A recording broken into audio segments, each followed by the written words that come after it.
은혜를 받고 예수를 믿은 바울이 이제 바울의 제1차 전도 여행의 역사가 사도행전 14장에서 있는 것을 보게 됩니다.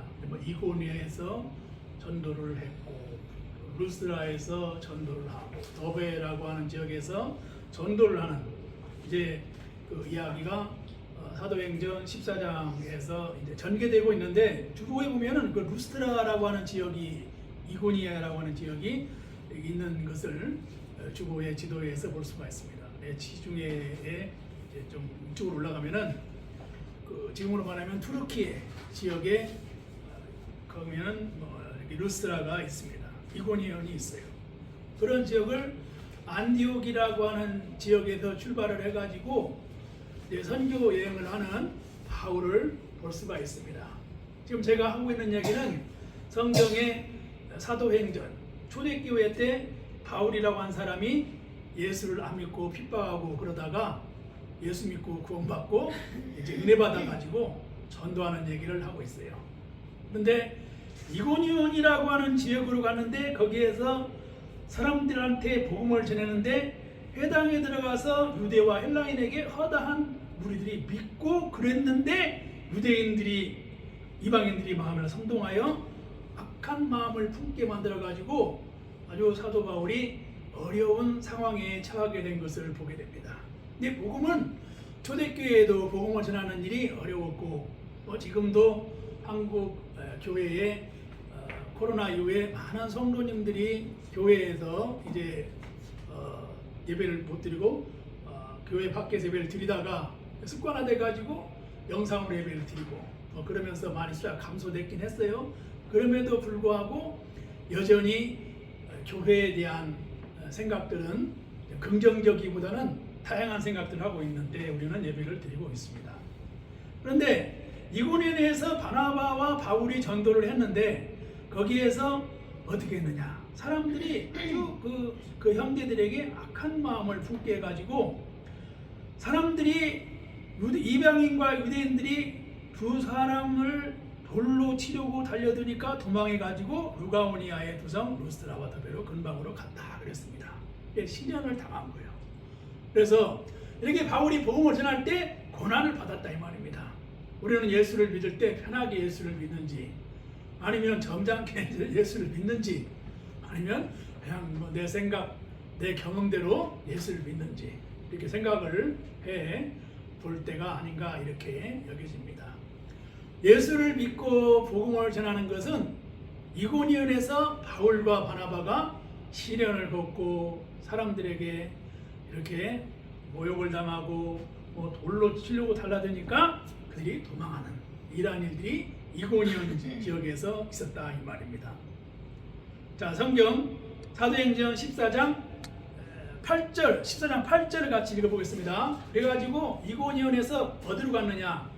루스드라라고 하는 지역으로 이제 갔어요.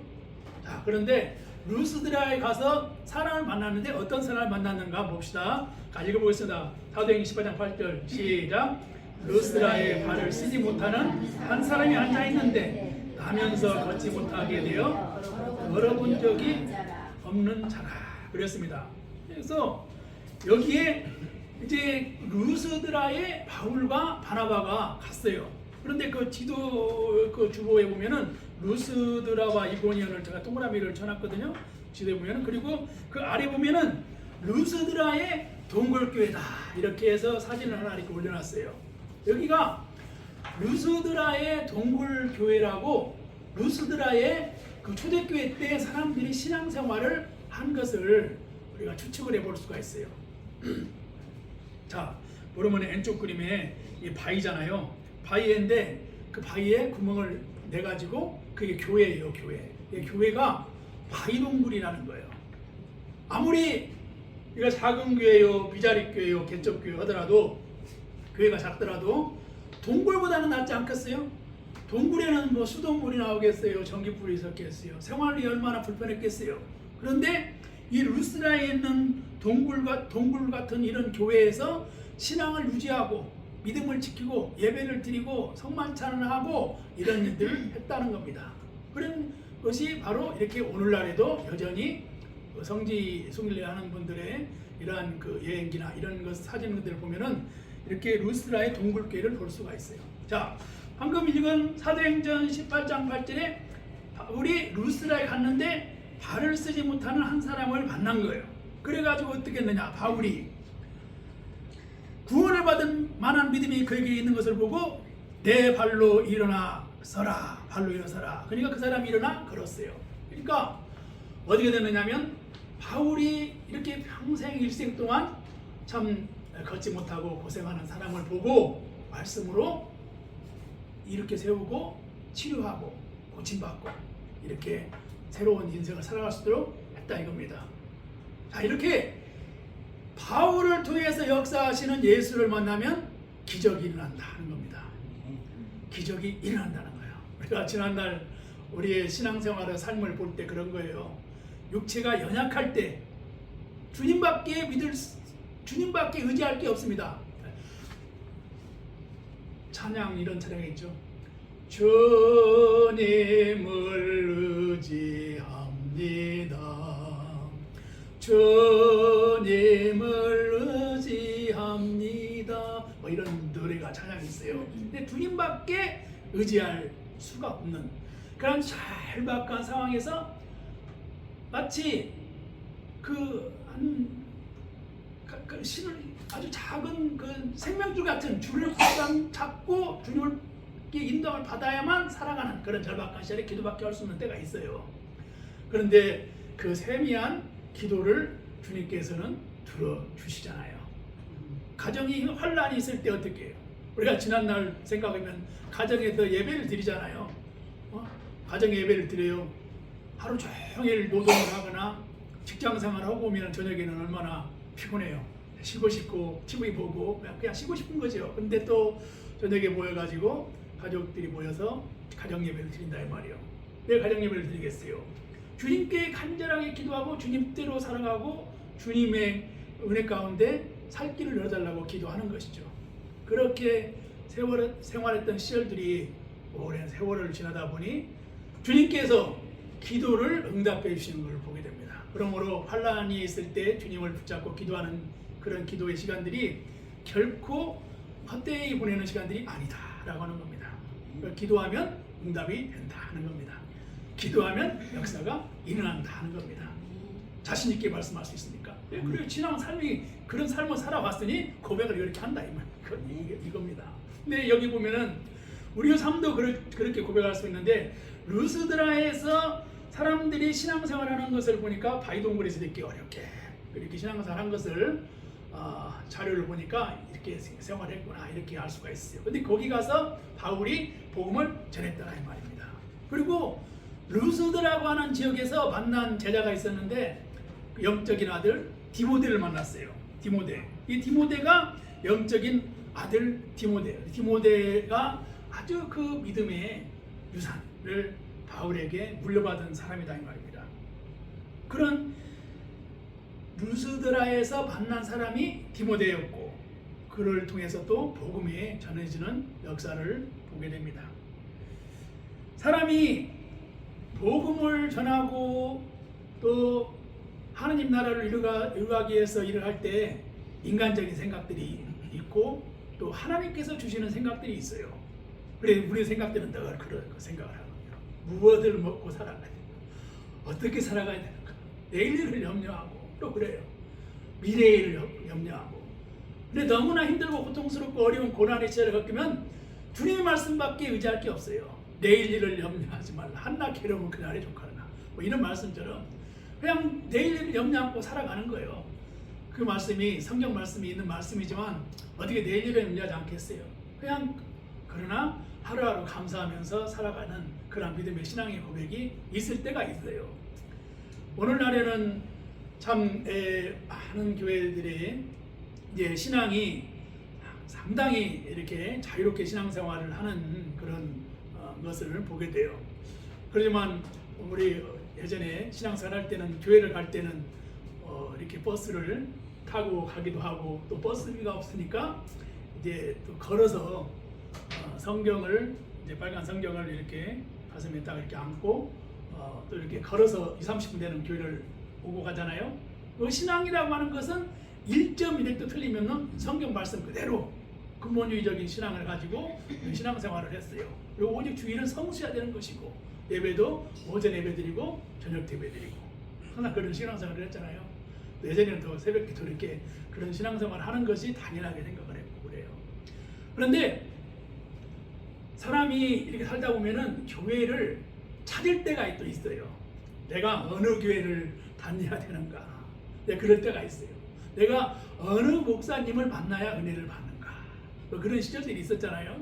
근데 그런 신앙생활을 잘한 나의 삶의 아브라함과 같은 고향에서 신앙의 삶을 살다가 이사를 해가지고 내가 교회를 이제 정할 때 교회를 탐방을 하죠. 이 교회를 가서 예배도 드려보고 저 교회 가서 예배를 드려보기도 하고 또 목사님 말씀을 들어보기도 하고 그래요. 이제 그렇게 하면서 하는데 하나님은 하나님께서 가장 필요한 장소에서 필요한 은혜를 따라서 필요한 사람을 통해서 하나님께서는 은혜를 주시더라고요. 그래서 내가 가지고 있는 재능과 능력과 은혜가 많이 있어요. 그런데 내가 가지고 있는 재능과 은혜와 은사들이 많은데 그 재능과 은사들을 어디에서 사용할 수 있는가라고 하는 것을 생각할 때가 있어요. 그런데 하나님은 바울이 얼마나 공부를 많이 했어요. 당대의 최고의 실력의 이런 사람이에요. 공부도 많이 하고 그리고 그리스나 헬라의 이런 철학의 사람들과도 전면적으로 예수 그리스도의 부활을 전할 수 있을 만큼 이 사람은 많은 실력과 학문의 깊이가 있는 사람이었어요. 그런데 루스라 같은 그런 곳에 가서 복음을 전했고 또 이고니온이라고 하는 곳에 가서 복음을 전했는데 거기에서 모함을 받고 또 모욕을 당하고 사람들이 돌로 쳐 죽이려고 하니까 도망가고 막 이런 시절들을 겪었다 이 말이에요. 그런 가운데에서도 영적인 아들 디모데를 만났어요. 만나고 내가 처한 장소에서 하나님의 일을 할 수 있는 하나님께서는 자리를 예비하시고 또 섬기게 하시고 하시는 것을 볼 수가 있습니다. 그것은 하나님의 뜻과 계획과 섭리가 있는 곳이 하나님의 역사를 하시는 자리다 이 말입니다. 그래서 오늘도 우리가 오늘 이렇게 예배를 드리지만은 예배를 통해서 하나님의 뜻과 계획이 있다 이 말입니다. 그래서 대학교 그 사역리 거기 훈련도 받고 사역리 전도도 하고 뭐 또 가서 교회에서 구역장님들 뭐 전도훈련도 하고 그렇게 하잖아요. 그렇게 하면서 하나님은 당신을 사랑하시며 당신을 위한 놀라운 계획을 가지고 있습니다. 사역리 제 첫 번째 원리에 이제 그렇게 나와 있고 그걸 보여주면서 전도하고 그러잖아요. 이 하나님은 우리에게 뜻과 계획과 섭리가 있는 거예요. 그래서 내가 신앙의 여정을 통해서 하나님께서는 계획과 섭리가 있는 것이고 그 계획과 섭리가 하나님의 뜻에 일치하고 또 마음의 역사가 있으면 하나님 그 계획을 통해서 선교의 역사를 펼쳐가는 것이다 하는 겁니다. 우리가 지나온 날을 볼 때 그러잖아요. 어느 교회를 이제 지하실 교회를 갔어요. 옛날 얘기예요. 지하실 교회를 갔는데 뭐 참 노동자만 있고 교회가 이렇게 아주 그 어려운 그런 교회다 이 말이에요. 근데 그런 교회에 한번 갔는데 또 어떻게 연결이 돼가지고 신앙생활을 하고 노동자들의 삶도 알게 되고 또 가난한 자의 삶도 알게 되고 어려운 교회 형편도 아는 뭐 이런 시절들을 이제 겪으면서 신앙생활을 했다 이 말입니다. 그런 신앙생활의 삶 속에서 노동자들의 삶을 알게 되고 또 신앙이 깊은 권사님을 만나게 되고 아주 또 높게 섬기는 장로님들을 만나게 되고 지역의 일꾼들을 만나게 되는 그런 시절들을 보냈다 이 말이에요. 그런 시절들을 보내면서 신앙이 나의 은사와 나의 신앙에 가는 재능들을 통해서 하나님께서는 훈련시키시고 다듬어 주시고 또 믿음과 신앙의 길을 걸어갈 수 있는 길을 열어가시는 섭리를 발견하게 됩니다. 할렐루야. 네. 그래서 이걸 자꾸 뭐 지하실 교회인데 어떻게 신앙생활을 하랴 그랬는데 하나님은 그러한 교회를 통해서 역사하시면서 어떻게 또 신학대학원을 갈 수 있는 길이 열려가지고 신학대학원에서 많은 교수님들과 또 유수한 목사님들과 뭐 해외 선교라거나 많은 사람들을 만날 수 있는 그런 길로 이렇게 가신다 이 말이에요. 그렇기 때문에 하나님의 일이라고 하는 것은 장소와 환경과 처지를 떠나서 하나님께서 계획하심과 섭리가 있고 마음이 역사하시면 주님께서 일할 수 있는 길을 열어 가시는 것이다. 이런 것을 우리가 신앙으로 고백할 수가 있는 것입니다. 안디옥 교회에서 바울과 바나바가 만났을 때 그들이 최초의 그리스도인이라고 불렀던 도시가 안디옥교회. 그리고 안디옥교회는 예루살렘이 큰 도시지만은 안디옥교회가 큰 도시입니다. 그리고 스데반 집사님이 순교를 하고 나서 사람들이 다 도망가 버렸어요. 예수 믿기 힘들다, 어렵다. 그래 다 도망가 가지고 모인 곳이 안디옥 교회예요. 근데 안디옥 교회에서 이제 출발하는, 그리고 선교의 사역들을 또 보고를 하는 이런 것을 이렇게 보게 됩니다. 이게 보고를 했다는 말이에요. 거기서 내가 이렇게 사역을 했습니다. 이렇게 선교를 했습니다. 했다는 말이에요. 그러니까 이고니온 같은 교회에서는 말씀을 전하고 은혜 받은 사람들도 있어요. 그러니까 유대인과 헬라인들이 많은 사람들이 예수를 믿기도 했지만 바울이 이렇게 사람들에게 아주 어려운 선교의 어려운 이러한 일들을 경험하는 것을 보고를 하고 있고, 루스드라에서는 은사와 치유의 기적을 일으키는, 안전벨기를 치료하고 고치는 역사를 일으켰다 하는 겁니다. 그러므로 하나님의 믿음의 역사라는 것은 우리가 할 수 없는 곳에서 일어나는 것이다 이 말입니다. 개인적인, 지난번에 좀 오래된 얘기지만 어느 날 아침에 일어나 보니 오른쪽 팔이 이렇게 올라가야 되는데 오른쪽 팔이 안 올라, 귀에 안 닿더라고요. 그래서 왜 이렇게 팔이 이렇게 안 올라가나 이렇게 생각을 했어요. 네, 그러게 보니까 이게 뭐요? 이제 의사한테 물어보니 오십견이래요. 오십견. 오십견이란 어떤 광고에서나 봤지 무슨 오십견이라는 것을 알겠어요. 그래가지고 오십견이라고 해서 이제 병원에 가가지고 이제 치료를 하는 거예요. 근데 치료하는 분이 손을 이렇게 귀까지 이렇게 올라가야 되는데 안 올라가니까 이렇게만 올라가니까 이 손을 뒤로 젖히는데 의사 치료하는 분은 그래요. 한 3주는 치료해야 될 것 같습니다. 그러더라고요. 손이 올라가는데 3주나 치료해요. 근데 열심히 일주일에 한 2번, 3번씩 다녔어요. 그러니까 이제 조그만 아령을 들고 이렇게 조금씩 올리기도 하고, 또 작은 물병을 들고 이렇게 뒤로 젖히는 운동도 하고 그렇게 했어요. 그냥 3주가 됐는데 낫긴 낫는데 기가 닿아야 되거든요. 이렇게 기가 닿아야 되는데 기가 안 닿는 거예요. 기가 안 닿아. 그래서 약간 달동말동 하는 거예요. 근데 하루는 치료하시는 분이 계속 바뀌는데 어느 날은 발로 무릎으로 이것을 그냥 꽉 누르니까 얼마나 아프든지 소리를 질렀어요. 근데 그 다음부터는 가기가 싫은 거예요. 너무 무섭고 아프게 하니까. 그래서 마음속으로 하나님 기도했어요. 나는 예수 믿는 사람인데 내가 하나님한테 기도하고 치료를 받아야 되겠다. 그래가지고 기도를 딱 하면서 하나님께 기도하면서 이렇게 했어요. 내가 병원에서 치료받는 것을 집에서 혼자 기도하면서 해야 되겠다. 그리고 하루에 4번씩 벽에다가 손을 대고 기도하면서 이렇게 계속 하루 4번씩 훈련했어요. 그렇게 했는데 그냥 깨끗하게 그냥 다 놔버리더라고요. 참 신기하고, 그래서 손이 이렇게 귀에 다 닿더라고요. 그래서 병원 치료도 소중하지만 기도하고 치료는 내가 기도하면서 내가 치료하는 것이다. 이런 이제 저 개인적인 그러한 시절들이 있었습니다. 그래서 의사도 치료하지만 또 치료사도 치료하지만 내가 기도하고 치료하는 마음의 작정을 하고 기도해야 하나님께서 더 빨리 치료해 주신다는 저런 믿음의 확신이 있게 됐습니다. 그런데 바울은 대단한 사람이에요. 왜 그러냐? 루스드라에 갔는데 루스드라에서 이렇게 말씀으로 치료해버렸어요. 말씀으로 일어나 걸어가라. 그러니까 일어나 치료가 되는 놀라운 역사가 있었다 이 말입니다. 이런 일이, 이런 성경 얘기가 여기 사도행전 14장에 8절에만 있는 게 아니라 예수님께서도 이미 예수님께서는 능력과 은혜가 하나님의 인자의 메시아이기 때문에 능력 있으신 분이기 때문에 그렇지만 이렇게 중병자를 만났을 때 내 자리를 들고 일어나 걸어가라 했을 때 즉시 일어나 걸어가는 기적이 일어났었어요. 그런데 베드로가 사도가 되고 난 다음에 베드로가 놀라운 기적을 베풉니다. 솔로몬 성전에 올라간다고 한진명일이나 걸어가라 말씀으로 암시해버려. 이거 더 놀라운 일인데 일어나 걸어가는 역사가 일어났어요. 나는 흥과금이 없다. 말씀밖에 할 수 없다. 나는 아무것도 가진 게 없다. 그러지만 말씀밖에 없다고 하는 그 베드로의 믿음이 솔로몬 성전 올라가면서 안전벨이 일어나게 하는 그런 기적이란다 이 말입니다. 그것은 하나님이 하시는 일이다 이 말입니다. 그래서 우리가 무엇을 행할까, 어떻게 살아가야 될까, 앞으로 어떻게 해야 될까 이런 것은 내 마음이 하나님께 은혜를 받은 대로 하면 하나님께서 역사를 하신다 이 말입니다. 할렐루야.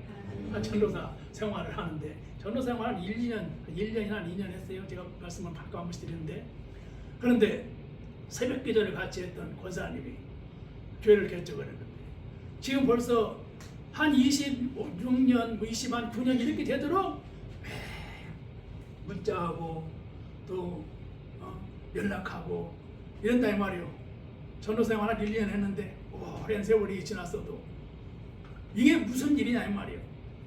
하나님의 은혜 가운데 이런 마음의 감사와 은혜가 있으니 오랜 세월이 지나도 이렇게 한부 인사를 하고 간다 이 말입니다.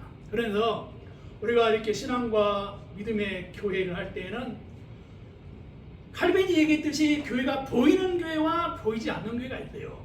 눈앞에 보이는 사람들의 수나 교회의 어떤 모임의 삶 속에서 우리가 보이는 신앙의 삶을 나누는 신앙을 사는 것이 아니라 보이지 아니하는 하나님의 역사 운영 가운데에서 내가 하나님의 은혜 가운데 살아갈 일이 무엇인가 라고 생각했을 때 하나님께서는 역사하신다 이 말입니다. 우리는 신앙을 날마다 개혁과 변화를 이루면서 살아가야 됩니다. 오늘날은 신뢰가 아주 이렇게 바닥으로 내려앉았어요. 그래서 어떤 교회의 지도자의 말도 신뢰를 상당히 하는 부분도 예전보다는 낮아졌습니다. 그러지만 그런 가운데서도 우리가 하나님의 말씀의 은혜를 받고자 우리는 사모해야 되는 것이고, 말씀을 붙잡기 위해서 우리는 전투적으로 주의 일을 할 수 있도록 찾아야 되는 거예요. 구하라 주실 것이요, 찾으라 찾을 것이요, 문을 두드려 열릴 것이라고 그랬다 이 말입니다. 그래서 우리의 믿음을 찾고 말씀을 찾고 은혜를 찾고 그 신앙의 여정 속에서 내가 가지고 있는 은사를 통해서 섬길 일이 무엇인가를 하나님께 구할 때 하나님께서 그 역사를 통해서 믿음의 길을 열어가신다 이 말입니다. 우리가 지나올 때 보면 그래요. 내가 일을 하고 싶어도 일할 수 없는 그러한 신앙의 길을 걸어갈 때가 있는가 하면, 그런데 열악하고 가난하고 모든 것이 부족한 곳에서 많은 성경과 봉사와 은혜의 삶을 누렸던 시간들이 많은 걸 혹시 기억하시는가요? 어떤 그런 시절들이 있었어요. 그렇잖아요.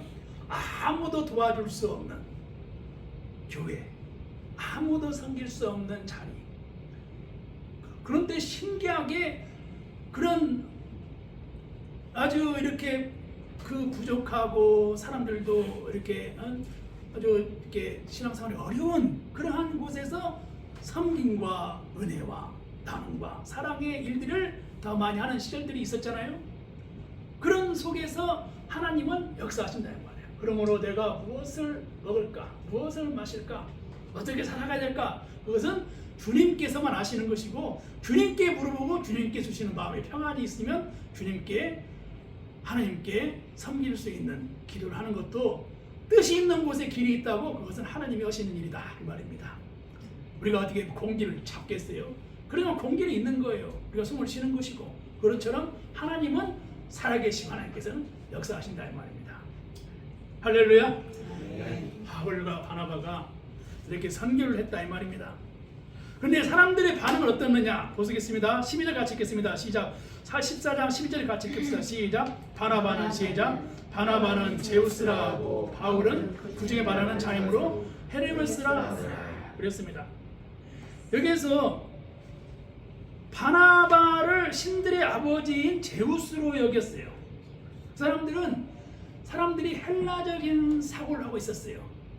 소크라테스나 이제 아리스토텔레스나 플라톤 같은 이런 그리스의 철학이 발달한 헬라 사람들은 바나바가 신들의 아버지인 제우스를 여기고, 그렇게 바나바는 외모가 뭔가 이렇게 제우스 하면 뭔가 이렇게 아주 풍성한, 아주 품격 있는, 뭔가 이렇게 위험 있고 그 권위가 있는 그런 모습을 보이는가 봐요.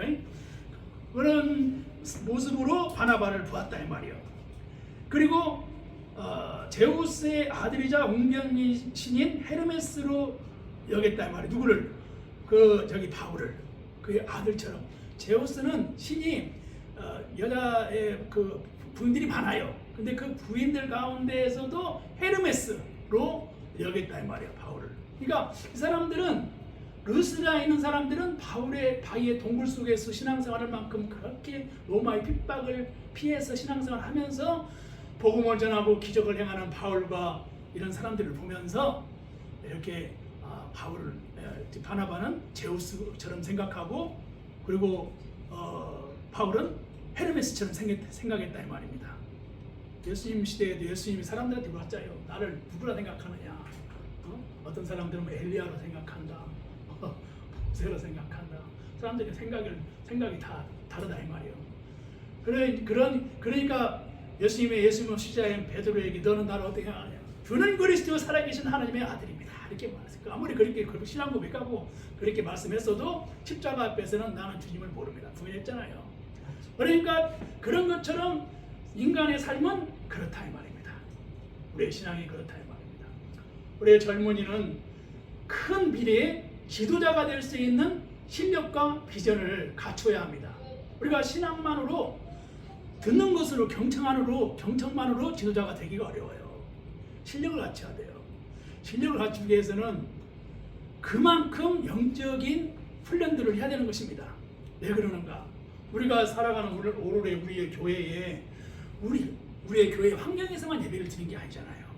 왜 그러냐? 이렇게 헬라 사람이나 이렇게 로마 사람들이 있는 로마의 태양신을 믿는 사람들, 헬라의 철학에 절통한 사람들 앞에서 복음을 전하기 위해서는 바울과 같은 그 가말리알 문화에서 공부를 했고 로마의 시민권을 가진 사람으로서 최고의 학문을 갖는 사람이 그들을 설득시키는 시간을 갖추듯이 그러한 독서와 훈련과 기도를 한다 이 말이에요.